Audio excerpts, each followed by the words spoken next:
طبعا حضرتك صحيت لقيت الدنيا كله ماسك في بعضه ومش فاهم ايه الموضوع. تعالى كده اشرح لك ببساطه زي ما اتعودنا كاننا قاعدين مع بعض على القهوه. اللي حصل ان في الفتره اللي فاتت دي كان في خلافات كبيره جدا ما بين الاداره الامريكيه والاداره بتاعه ايران. طب ليه؟ ببساطه الموضوع بيمشي ما بين الاداره الامريكيه وايران زي فكره الموظف اللي انت شغال عند مدير كل شويه بيجي يرخم عليك. امريكا بتعمل كده. النظام الايراني اصلا نظام كانت حطاه امريكا زمان، ولكن مع كذا رئيس بيجي الموضوع بيبدا يختلف. يعني دلوقتي امريكا شايفه ان النظام اللي موجود في ايران ده مش بيحقق المصالح بتاعتها، الموظف اللي تمرد على المدير بتاعه. يعني امريكا كانت دايما بتخش في مناوشات ومهاترات المفروض ان هي قدام الراي العام العالمي ان فعلا في مشكله على ايه؟ على فكره البرنامج النووي، ان ايران هنا بتصنع برنامج نووي واحنا مش عايزينك تعمليه. طيب هل كان في دليل ان فعلا ايران خصبت اليورانيوم اللي عندها وانها فعلا بتعد للبرنامج النووي؟ الحقيقه انا وانت وغيرنا وكلنا بنسمع، لكن هل شفنا بعيننا؟ لا، لان السلاح النووي ده ليه اسلوب خاص في التعامل. يعني ما ينفعش يبقى عندك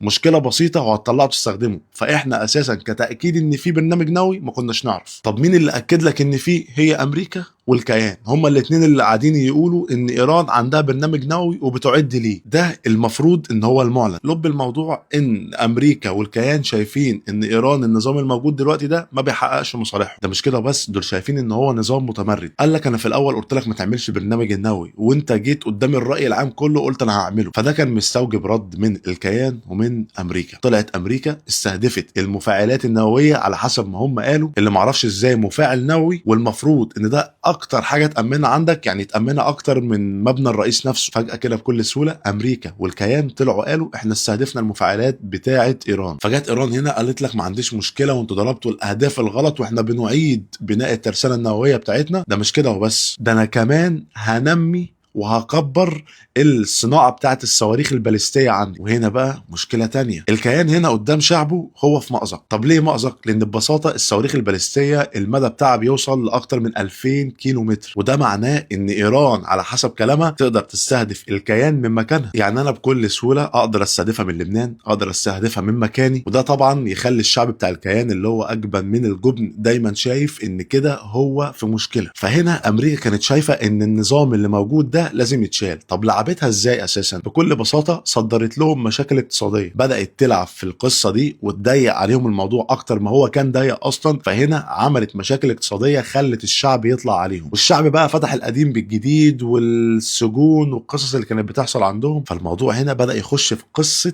ان هي ثوره، مع انها ثوره مفتعله. كان الشعب نفسه عنده مشاكل مع النظام هناك، لكن هم شافوا اضيق عليك مشاكل اقتصاديه، ابدا احسسك ان انت ما عندكش حياه، ابدا احصرك بكل الطرق. وهنا الشعب يتخنق اكتر. فبدل ما كانت هي مجرد مظاهره للتعبير عن بعض الاراء، بقت ثوره على النظام كله وان هم عايزين النظام يسقط. هتقول لي بس النظام هنا لما يسقط ايه اللي هيحصل؟ اقول لك امريكا مجهزه البديل، وهو رضا بهلوي. طب مين رضا بهلوي ده؟ راجل يبقى ابن شاه ايران السابق. الراجل ده لما حصلت ثوره في 1979 بدات عيله الشاه ده كلها تمشي، في اللي راح مصر وفي اللي راح لجوء لامريكا. فلما توفى الشاه نفسه امريكا هنا خدت رضا بهلوي اللي هو ابن الشاه. الراجل ده بدأوا يعدوه ان هو يكون ده الكادر اللي هيحكم ايران في يوم من الايام. فعمنا ابو حنان اول ما مسك الحكم في امريكا، فاول ما دخل بدأ يشوف الملفات اللي هم كانوا بيعدوا لها من سنين. هو عايز اسمه يتذكر ان هو الرئيس اللي جه خلص كل الملفات اللي هي كانت مركونه في الدرج. فشاف هنا في ملف رضا بهلوي. طب رضا بهلوي ده المفروض كان هو اللي يحكم ايران في السنين اللي جايه. لا، احنا هنمشي النظام اللي موجود في ايران دلوقتي ونخلي رضا بهلوي اللي احنا بنعده من سنين هو اللي يمسك الحكم في ايران. وطلع ترامب من شويه في بيان بيدي رساله للشعب الايراني: يا شعب ايران ويا جيش ايران ويا حرس ثوري ايراني، امريكا بتديكم فرصه ان انتم تسلموا اسلحتكم وان انتم تسلموا الرئيس بتاعكم، وساعتها احنا هنديكم الامان، هنديكم حريه، هيكون عندكم نظام ديمقراطي، واخيرا ايران هتبقى دوله ديمقراطيه. الحقيقه ان اللي حصل من الصبح اساسا اللي هو الاستهداف اللي حصل من امريكا ومن الكيان خلى ايران هنا ترد غير كل مره. بدات ايران ترد بحوالي 130 صاروخ، وصل منهم حوالي 36 صاروخ بس. طب هي بتعمل كده ليه؟ هي اولا كانت بتضرب بالصواريخ الباليستيه لسبب بسيط، ان هي عايزه تفتح ثغره موجوده عند القبه الحديديه اللي هي نظام الدفاع الجوي عند الكيان. وبمجرد ما تفتح الثغره دي دي اللي هي كان المفروض اتفتحت حسب كلامهم، هنا ياتي دور المسيرات. المسيرات طالما وصلت لهناك يبقى هنا هم لقوا فعلا ثغره في القبه الحديديه. الحقيقه ان الوضع في الدول العربيه الخليجيه مخلي الموضوع صعب شويه. ليه؟ لان ببساطه معظم الدول الخليجيه عندها قواعد امريكيه، وده خلى ان ايران شايفه ان ده الهدف الاسهل اللي ترد بيه الاول. عشان كده استهدفوا الامارات، السعوديه، قطر، الكويت، بعض الدول اللي هي اتاثرت كمان تاثرات خفيفه. ولكن الامارات في اماره ابو ظبي في اول واحد